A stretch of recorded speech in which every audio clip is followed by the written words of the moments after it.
Para finalizar los temas dentro de la asignatura de infectología, a continuación vamos a llevar un tema bastante importante dentro de la frecuencia, sobre todo porque es un tema prevalente en salud pública, ¿no? Y que sin embargo tiene una parte de la infectología, ya que una de las complicaciones pues es la infección en estos casos. Estamos hablando de las mordeduras y picaduras de algunos animales, ¿no?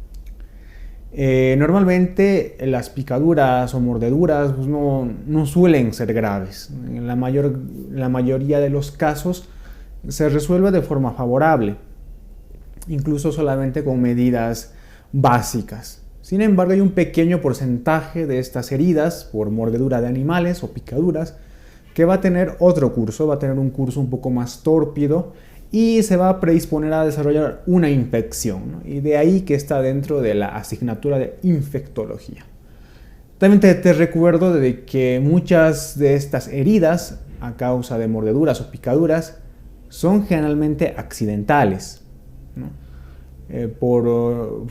Normalmente los seres humanos invadimos a veces, ¿no?, ecosistemas o ambientes que son propios de animales, ¿no? Entonces nos encontramos con diferentes animales que al sentirse invadidos, pues por su instinto van a reaccionar, ¿no?, defendiéndose.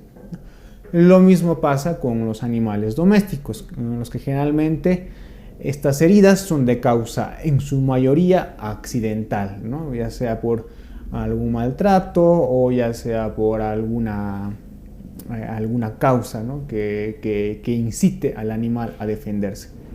Hay otro porcentaje, evidentemente, de heridas que se producen por reacciones directas de los animales, ¿no?, sin que nosotros hayamos invadido su hábitat, etcétera, ¿no?, y que directamente atacan, pero eso es una proporción mucho más pequeña. Entonces, lo importante de este tema es, más allá de solamente ver las lesiones básicas, ¿no?, es más o menos entender cómo se producen las infecciones, los microorganismos que están relacionados con las infecciones. Muchos de ellos te darás cuenta que son similares a los de los tejidos blandos, ya vas a ver más adelante, ¿no?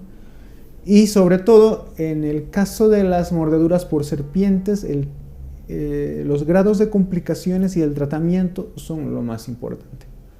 Entonces, dicho esto, vamos a empezar con este tema. Bien, las mordeduras de perro, ¿no? Tú aquí ves en la imagen, en la diapositiva, en primer lugar, un perro mordiendo a una persona, ¿no?, le está mordiendo la mano, y en el segundo gráfico, pues, una herida amplificada, ¿no?, de la mordedura del perro.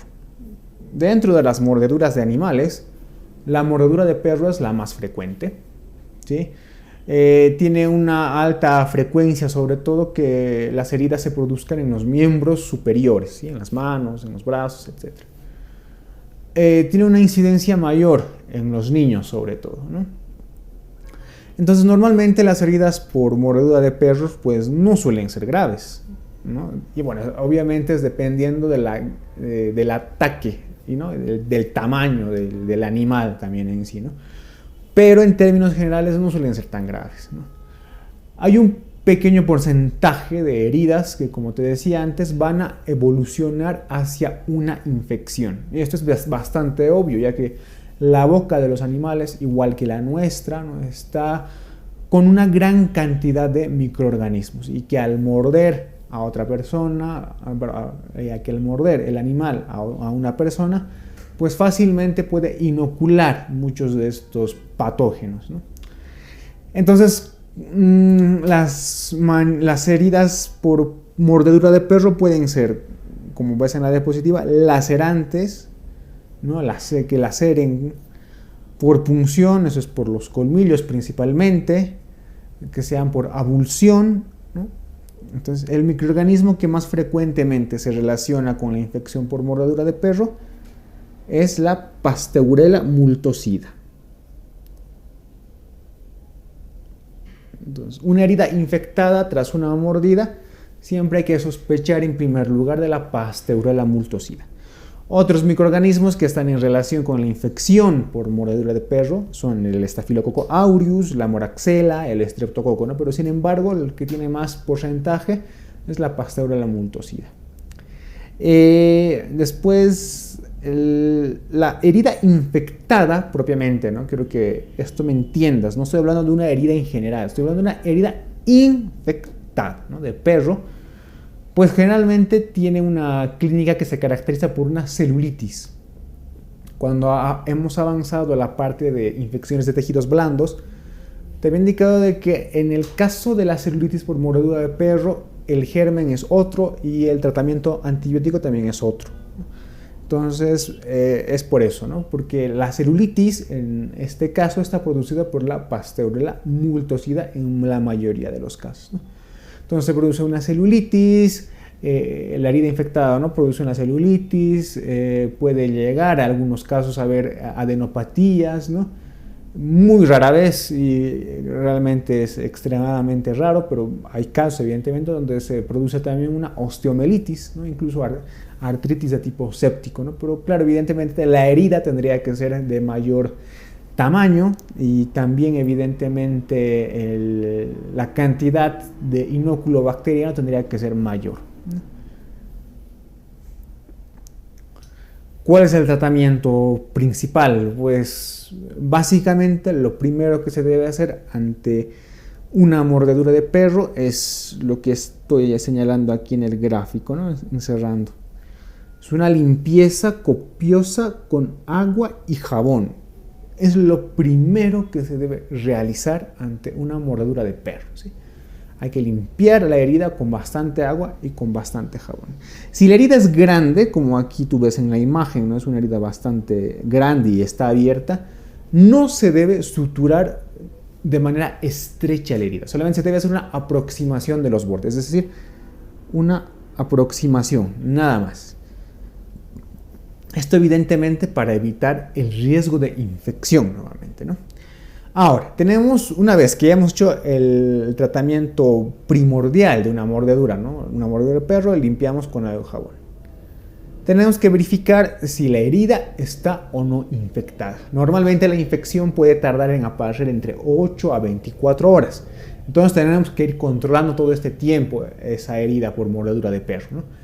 Si la herida realmente está infectada, es decir, hay una evidencia de celulitis, que tú ya sabes cuál es la clínica, ¿no? Entonces administramos inmediatamente un antibiótico. Si la herida está infectada, ¿no? ¿Y cuál es ese antibiótico?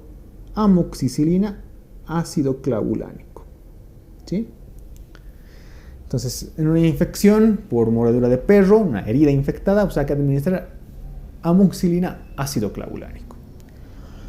También dentro del protocolo está evidentemente realizar una profilaxis antitetánica si es necesario y también profilaxis con vacuna antirrábica. Ya no hablando propiamente de la herida, sino acerca de otra enfermedad, pues ustedes saben o tú sabes perfectamente de que los perros pueden transmitirte una enfermedad producida por un virus que es la rabia, ¿no? La rabia, que es una enfermedad que sobre todo actúa a nivel del sistema nervioso, ¿no?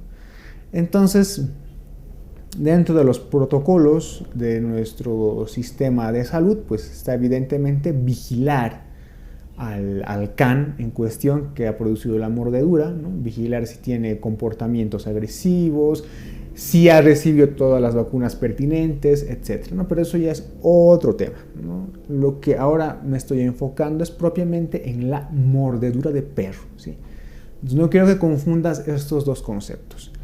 Que el perro te puede transmitir la enfermedad de la rabia, que es una enfermedad por un virus, sí, efectivamente, ¿no? Que la infección de la herida, solo de la herida, ¿no?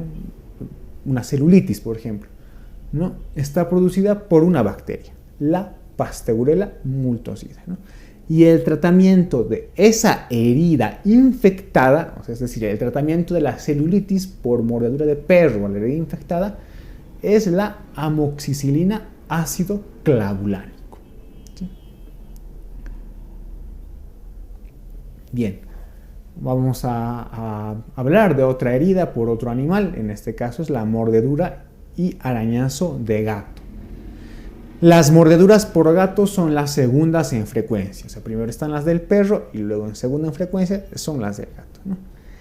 Al igual que la mordedura de perro, el principal microorganismo que causa la infección de la herida por una mordedura de gato es la pasteurela, ¿sí? Al igual que en el perro. Si se produce una infección de la herida por mordedura de gato, una infección, ojo, estoy otra vez hablando, con una celulitis por una mordedura de gato, vamos. Entonces la clínica es similar, ¿no? Habrá dolor, aparecerán los signos de celulitis en 8 a 24 horas, más o menos, ¿no? Entonces habrá que vigilar la herida. Como te decía en un principio, pues tú aquí ves en la imagen, ¿no? Normalmente las heridas o por animales, en este caso por el gato, también suelen ser de forma accidental, ya sea jugando o provocando al animal, como tú ves aquí en la imagen, ¿no? Metiéndole los dedos en la boca del animal, etc., ¿no? Y en esta otra imagen te muestro una herida por arañazo de gato, ¿no? Normalmente, como te vuelvo a repetir, estas heridas tienen una evolución favorable en su gran mayoría, ¿sí? Pero hay una situación especial respecto del arañazo de gato. Y es que hay una enfermedad que tiene el mismo nombre, que es la enfermedad por arañazo de gato, ¿no? Es una infección causada por una bacteria llamada Bartonella henselae. Esta infección se produce sobre todo en niños. ¿Y cuál es la clínica? Bueno, hay una pápula, como tú ves aquí en la imagen, una pápula que se vuelve costrosa, o sea, tiene una costra, y que generalmente está acompañada de una adenopatía. Es decir, voy a la siguiente imagen, ¿no? El gato ha rascado o arañado mi mano, ¿no? De un tiempo se forma una pápula, como tú ves aquí en la imagen, en la diapositiva, una pápula en mi mano, ¿no? Y una costra. Y aparte de eso, en el mismo brazo, a nivel axilar, me ha aparecido una adenopatía, ¿no? A eso se llama enfermedad por arañazo de gato, ¿no? Entonces es muy diferente a la celulitis que se produce por mordedura de gato. Eso quiero que lo tengas muy claro. El tratamiento, bien. Bueno, al igual que en la mordedura de perro, tenemos que hacer una limpieza, ¿no? Copiosa con agua y jabón, ¿no? O sea, ya sea de la mordedura o del arañazo, agua y jabón, lo primero. En algunos casos, ¿no? Si vemos que hay una herida, por ejemplo, sobre todo en regiones como la cara, etc., es preferible hacer una profilaxis antibiótica. En caso de que veamos que la herida se ha infectado, ha desarrollado una celulitis, ¿no? Hay que administrar de la misma forma que en la mordedura de perro, amoxicilina, ácido clavulánico, ¿no? En el caso de la enfermedad por arañazo de gato, el tratamiento es distinto, ¿no? Esa pápula costrosa que está acompañada de su adenopatía, ¿no? Previo a un arañazo de gato, ¿no? El tratamiento se realiza con otros medicamentos, doxiciclina y acitromicina. Entonces recuerda, la infección de una mordedura por gato está causado igual por una pasteurela. Pero la enfermedad por arañazo de gato está causada por la Bartonella henselae. Bien, a continuación vamos a pasar a la mordedura de otros animales, ¿no? La mordedura de serpiente realmente es un problema de salud pública, sobre todo en regiones tropicales, ¿no? Y selváticas, ¿no? Y nuestro país, pues evidentemente tiene una región tropical extensa, ¿no? Por lo tanto, es frecuente que en estas regiones, ¿no?, haya muchas personas que hayan sufrido el ataque, ya sea accidental, por este animal, ¿no? Una mordedura de serpiente. Si hablamos propiamente de las serpientes, pues hay un montón de clasificaciones y familias, ¿no?, a las que pueden pertenecer las serpientes. De forma simplificada, nosotros tenemos que identificar dos tipos, unas que sean venenosas y las otras que sean no venenosas. Dentro de la importancia médica, evidentemente, están las venenosas, ya que nos puede generar una clínica sistémica debido al tóxico de su veneno. Y estas serpientes de tipo venenoso, ¿no? Las principales son de dos tipos. Unos que son las Elapidae y las otras las Viperidae. Dentro del género de la Elapidae está, por ejemplo, las cobras, ¿no? La cobra, que es generalmente una serpiente propia del desierto, sobre todo en Egipto, ¿no? Y que no la encuentras generalmente en Sudamérica, ¿no? Mucho menos en nuestro país, ¿no? Pero sí que en nuestro país sí nos interesa hablar de la serpiente de coral. Una serpiente de coral que está aquí en esta imagen donde te estoy mostrando, ¿no? Que tiene un color rojo intenso, entremezclado con un negro y un amarillo, ¿no? En nuestro país, principalmente, esta serpiente de coral, que es una Elapidae, se encuentra en Santa Cruz, en Beni, en Tarija, en la zona del tropical de La Paz, sobre todo, ¿no? En el norte de La Paz, y en la zona tropical de Cochabamba, por ejemplo, a partir de la zona del Chapare, ¿no? Entonces, las Elapidae, ¿no? La serpiente de coral, se caracteriza porque su veneno es neurotóxico, ¿sí? Va a tener acciones sobre todo a nivel de los nervios. Dentro del género de las Viperidae, ¿no? La principal representante es la serpiente de cascabel. Esta serpiente de cascabel se encuentra en nuestro país, sobre todo en regiones como el Beni, en Santa Cruz. Se va a encontrar en el Chaco tarijeño, ¿no? Una zona árida pero bastante calurosa, en la zona tropical de La Paz y también de Cochabamba. Y tiene una característica, que es que su veneno es citotóxico, ¿sí? Es decir, que causa una mionecrosis. Entonces, esto es importante que relaciones, ¿sí? Dentro de las Elapidae, la principal representante, la serpiente de coral. Y recuerda que su veneno es más neurotóxico. Dentro de las Viperidae, la principal representante, la serpiente de cascabel, ¿no? Y su principal característica de su veneno es que es citotóxico. Bueno, muchas veces cuando en estas regiones, sobre todo en las regiones tropicales, la misma gente que vive en estas ciudades pequeñas, pueblos, ¿no? Ya conoce al tipo de serpiente, ¿no? Que si es venenosa, no es venenosa, las características, etc., ¿no? Y esto es por unas características morfológicas básicas, ¿no? Por las que muchas veces uno puede identificar si una serpiente es o no venenosa. Por ejemplo, en las serpientes venenosas, como tú ves en la diapositiva, la cabeza es triangular, ¿no? Tú ves una cabeza un poco más triangular. La hendidura del ojo es con pupila vertical, es decir, así. Aquí hago mi ojito, ¿están? Y la hendidura de la pupila es vertical, ¿sí? De esta manera, ¿sí? Es vertical. Y la cola generalmente se afina abruptamente, es decir, hay un cambio en la morfología de la cola. Entonces, esa característica del ojo de la serpiente pues es bastante importante, ¿no? Una pupila vertical. Bien, de esta manera más o menos, ¿no? Entonces, esas son más o menos las características de una serpiente venenosa. Una cabeza triangular, una pupila en vertical y una cola que se afina abruptamente. Evidentemente, por ejemplo, en la serpiente de cascabel, pues el cascabel ya evidencia, ¿no? En la serpiente de coral, pues el color es muy característico. Las serpientes no venenosas, por el contrario, tienen otras características, ¿no? Tienen una cabeza más redonda, como aquí ves, ¿no? las famosas culebras, ¿no?, que se dicen. Los ojos son grandes, ¿no?, y con una pupila más redondita. Ya no es vertical como en las venenosas, ¿no?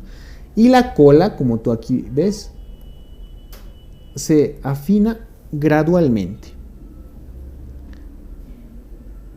Sí, se afina gradualmente, ¿no? Entonces esas son las características que puedes utilizar para diferenciar si una serpiente es venenosa o no.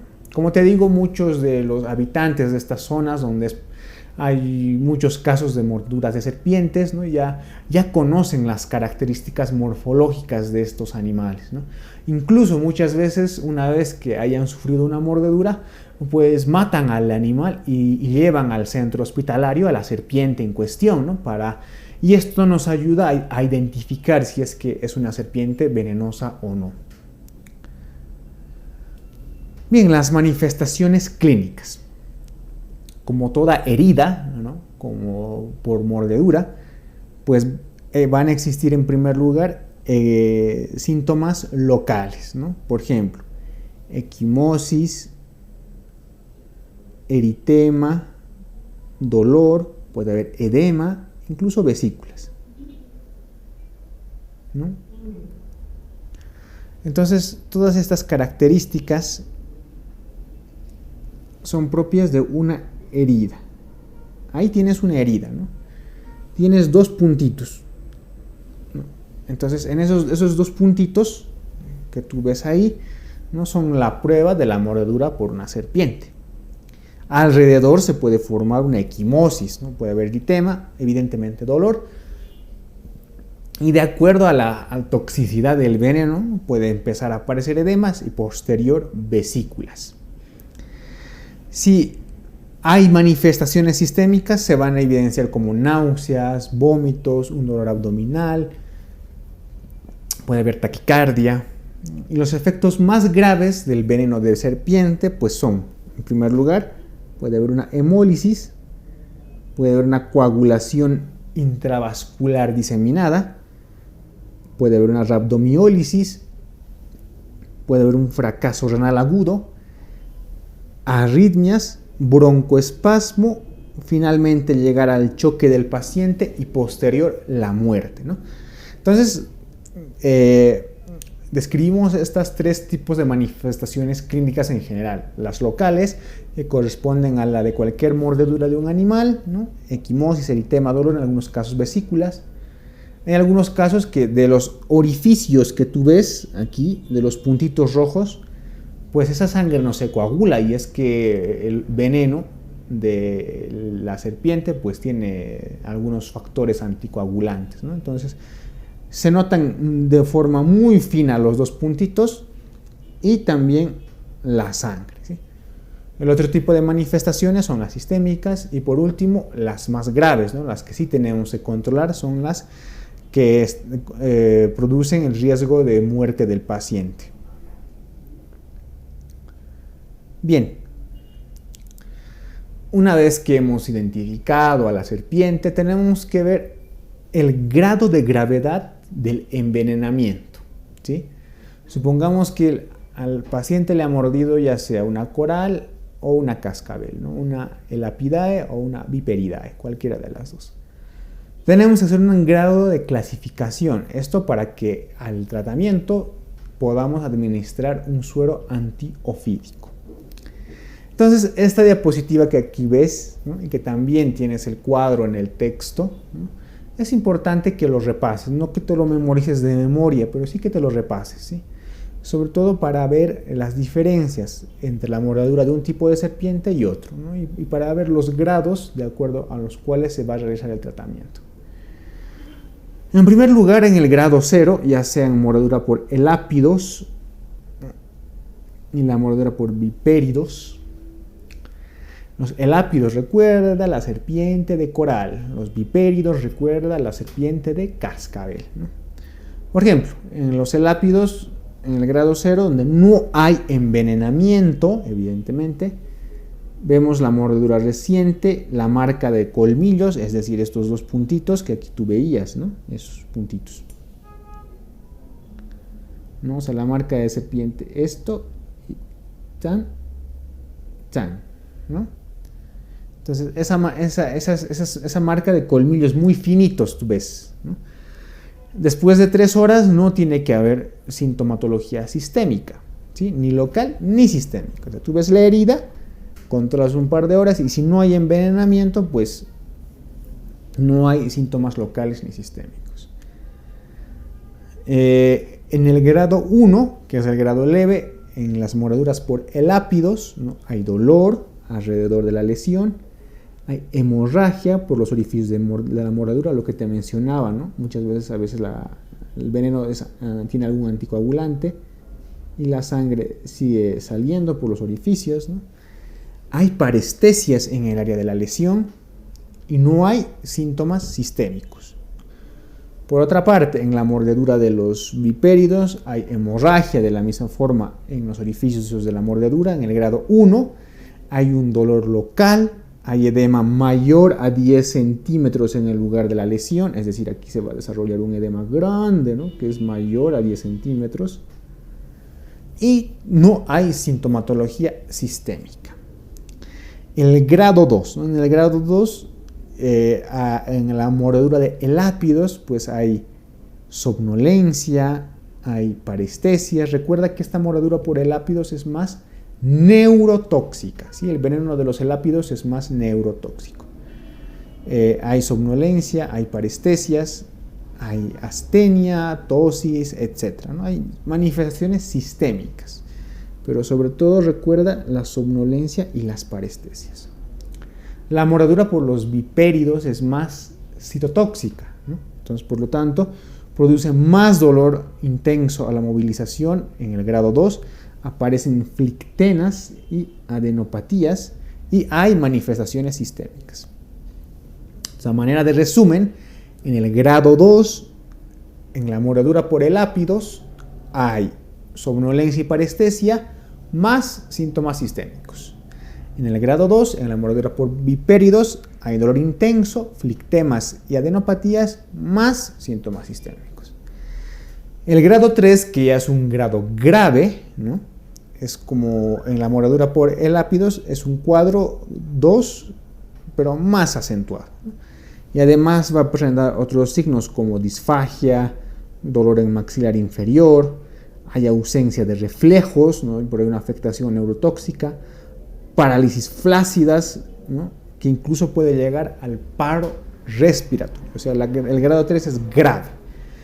En la mordedura por vipéridos, en un grado 3, vas a ver, hay un dolor de mucha más elevada intensidad, aparecen bullas alrededor de la herida, necrosis en la herida, parestesias porque hay una destrucción de las terminaciones y las manifestaciones sistémicas son más graves, ¿no? Hay oliguria, un signo de que estamos entrando en un fracaso renal agudo, hay hematuria, hay hemoptisis, hay hemorragia digestiva y por su efecto citotóxico hay más rhabdomiólisis. Y por último, el grado 4, muy grave, pues habrá en ambos un choque, disfunción orgánica múltiple o un coma. Entonces, este gráfico es importante que lo repases de esa manera. En el grado 0 no hay envenenamiento, es simplemente la herida de la mordedura, nada más. En el grado 1, en los elápidos, dolor y edema alrededor de la lesión, ¿no? Hemorragia por los orificios de la mordedura. Hemorragia por los orificios de la mordedura. En ambos es característico esto, ¿no? En el grado 2, en la mordedura por elápidos, somnolencia y parestesia más síntomas sistémicos. En el grado 2 moderado de los vipéridos, dolor, flictemas, adenopatías más síntomas sistémicos. El grado 3 más grave en todo sentido, en ambos, ¿no? Y el grado 4, por último, choque, disfunción orgánica múltiple y coma. Bien, ¿cómo realizamos el tratamiento de una mordedura de serpiente? En primer lugar, hay que tranquilizar al paciente, ¿no? En segundo lugar, hay que tratar de identificar a la serpiente. Como te había mencionado, muchas veces los mismos pacientes en estas zonas o los que están alrededor de este paciente, ¿no? Traen a la serpiente, evidentemente ya muerta, ¿no? Y de esta manera se puede identificar si es venenosa o no, o incluso la misma población ya sabe las características de esta serpiente. Después hay que mantenerlo en reposo, evidentemente, ¿no? Y hay que inmovilizar el área de la mordedura. Hay que limpiar con agua y jabón, ¿no? Como cualquier otra herida normal. Luego se debe buscar signos de envenenamiento. Esto ya, pero en una urgencia de un hospital, ¿no? O sea, hay que buscar signos de envenenamiento con todas las manifestaciones clínicas que ya hemos visto en la otra diapositiva. Los pacientes deben permanecer en observación más o menos entre 8 a 12 horas, ¿no? Si entre estas 8 a 12 horas se han identificado signos claros de envenenamiento, ¿no? Hacemos la clasificación que te había mencionado antes, esta, ¿no? De grado 0 hasta el grado 4. Hacemos esa clasificación y de acuerdo a eso iniciamos tratamiento antiofídico o flavoterápico específico, ¿sí? O sea, el suero antiviperino o anticoral es un suero que tiene muchos, pero muchos antídotos contra distintos tipos de serpientes, ¿sí? Entonces se administra ese suero y hay que hacer una evaluación del paciente o ver la evolución cada 4 horas, ¿no? Evidentemente también hay que tomar nuestra analítica general, ¿no? Del examen de orina, nuestro hemograma y sobre todo ver cómo están nuestras pruebas de coagulación.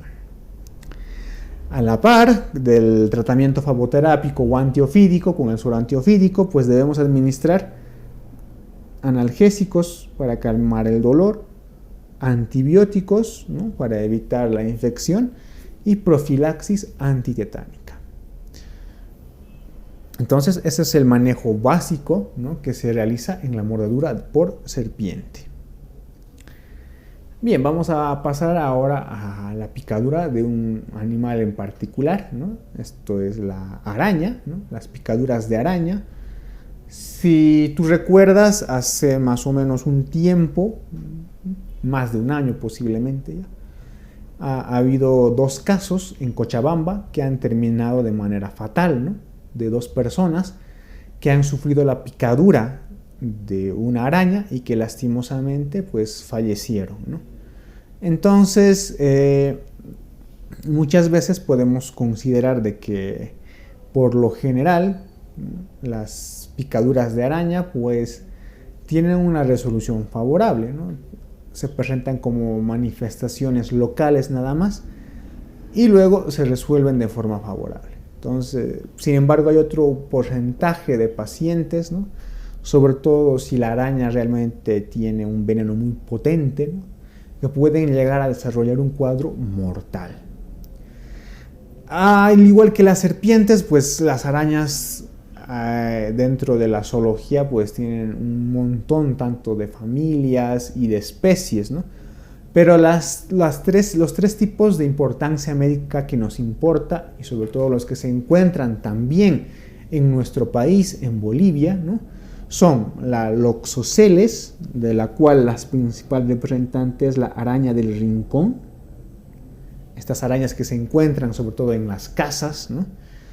La Lactrodectus, que es la viuda negra, y las Foneutrias, que son las arañas bananeras. Entonces, la araña del rincón es la que tú ves aquí, ¿no? La que te estoy mostrando, la que está en una pared. Impresiona por el tamaño de las patas, porque realmente esta araña no es tan grande, ¿sí? Tiene un color café oscuro para identificarla, ¿no? Y como te decía, lo que más impresiona es el tamaño de las patas, que hace parecer que la araña sea grande, pero en realidad el cuerpo es pequeño. La araña violinista, ¿no? Tiene la característica de que en el dorso pareciera de que tiene dibujado un violín, ¿no? Pero ese es un detalle muy, pero muy a una visión, pero muy detallada, por así decirlo. Por otra parte, las Lactrodectus, dentro de las cuales está la viuda negra, ¿no? La que te estoy mostrando aquí, pues reconocerlas es más fácil. Es una araña que tiene un tamaño relativamente pequeño, ¿no? Las patas no son tan grandes como las que tienen las arañas del rincón y tienen la característica de ser negras, ¿no? De eso viene de viuda negra, ¿no? Y en su abdomen, que como tú ves es más redondeado y más globuloso, tienen una marca entre roja a anaranjada, ¿sí? Entonces esas son las características para reconocer una viuda negra. Y por último, dentro de las foneutrias, ¿no?, está la araña bananera. Esta araña bananera, pues que sobre todo se encuentra en regiones tropicales y, como su nombre dice, en plantaciones de banano o de plátano, ¿no?, sobre todo en el Chapare, ¿no?, por ejemplo. Bien, entonces tú aquí ves en la diapositiva pues lo que uno se imagina que puede pasar, ¿no?, si te pica una araña, ¿no? Uno sale del cine viendo Spider-Man y por algún motivo se le puede ocurrir pensar de que una picadura de la araña puede tener ese resultado, ¿no? Aquí tenemos a alguien, una arañita al lado, ¿no? Bueno, por algún motivo de ciencia ficción se imagina que puede llegar a ser Spider-Man, ¿no? Le pica la araña, en su mente está, ¿no? Sí, puede llegar a ser Spider-Man, pero no. Después de bastantes horas, muchas horas, va al hospital y la respuesta del médico, ¿no? Lo siento, hay que amputar, ¿no? Porque si tú ves en la imagen, pues se ha producido una herida bastante grave.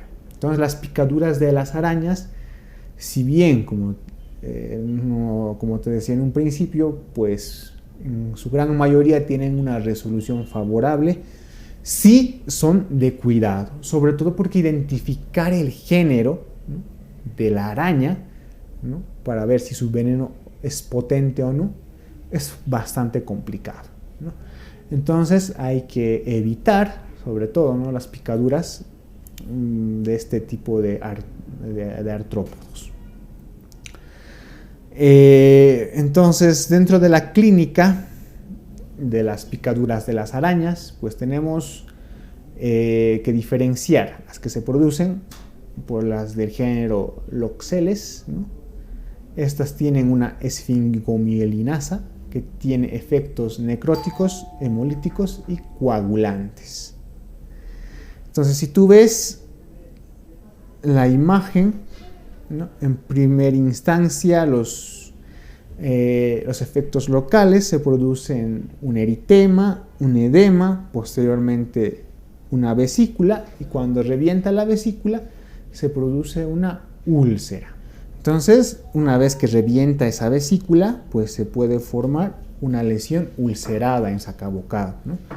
Eso es evidente porque la toxina, ¿no?, que te decía, esa esfingomielinasa D, tiene efectos necróticos, hemolíticos y coagulantes. Entonces recuerda, dentro del loxelismo, la araña principal es la araña del rincón, ¿no?, esta que tiene patas grandes pero un cuerpo relativamente más pequeño, ¿no?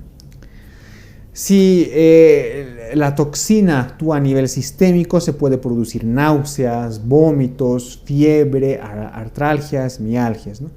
Y los efectos más graves de la toxina de esta araña son anemia hemolítica, coagulación intravascular diseminada, el fracaso renal agudo y, por último, un fallo orgánico múltiple que puede llevar evidentemente al paciente a la muerte. Bien, el otro tipo de sintomatología es el latrodectismo. Esto se refiere a las picaduras, sobre todo por arañas Lactrodectus, ¿no?, dentro de las cuales la principal representante era la viuda negra, ¿no? Entonces, la toxina del veneno de esta viuda negra es sobre todo neurotóxica, ¿sí? Es una neurotoxina. Evidentemente, al inicio, cuando presenten manifestaciones locales, ¿no?, alrededor de la picadura, pues va a aparecer un pequeño edema, ¿no?, dolor, evidentemente, no tan intenso como en la araña del rincón. Pero la característica de esta toxina es que induce la actividad contráctil del músculo liso, al hacer una neurotoxina, ¿no? Y también produce efectos adrenérgicos y colinérgicos. Como te decía, el dolor pues es variable en el sitio de la picadura. Incluso hay picaduras de viuda negra que son indoloras, ¿no? Pero como te digo, lo más importante son los efectos neurotóxicos que tiene. Después de unos minutos el dolor se irradia a otras partes del cuerpo, ¿no? Entonces, al margen de la contracción del músculo liso que puede haber, puede presentar astenia, ansiedad, diaforesis, cefalea, disnea, opresión torácica y rigidez muscular, ¿no? Que es lo más grave. Entonces, esas son las características de las picaduras por arañas Latrodectus, ¿no? El famoso latrodectismo. ¿Cómo vamos a realizar el tratamiento? En primer lugar, que te quede claro que la mayoría, ¿no?, la gran parte de las picaduras, ¿no?, se resuelven de forma favorable, ¿no? Aplicando frío local, evidentemente, pues tienden a resolverse, ¿sí? Si estamos enfrente de una picadura de araña, ¿no?, con un veneno potente, ya sea de una araña de rincón, de una viuda negra o de una araña bananera, ¿no?, evidentemente lo primero que hay que hacer es una limpieza local, ¿no? Hay que hacer una profilaxis antitetánica, ¿no? Hay que administrar analgésicos para calmar el dolor y bastante hidratación al paciente. Y las medidas específicas son un antídoto polivalente vía intravenosa. En el caso de que exista necrosis cutánea, sobre todo en las picaduras por arañas del rincón, hay que proceder al debridamiento. Bueno, entonces recuerda, ¿no?, las principales características de las mordeduras de los distintos animales, ¿no?, y sobre todo las complicaciones, ¿no? Ya te había mencionado de que las infecciones son las principales complicaciones. Y dentro de las mordeduras de serpiente y de las arañas, pues las manifestaciones sistémicas y sobre todo sus manifestaciones graves son las más importantes, ¿no? Y también saber identificar el género a la que pertenecen, ya sean las serpientes o las arañas.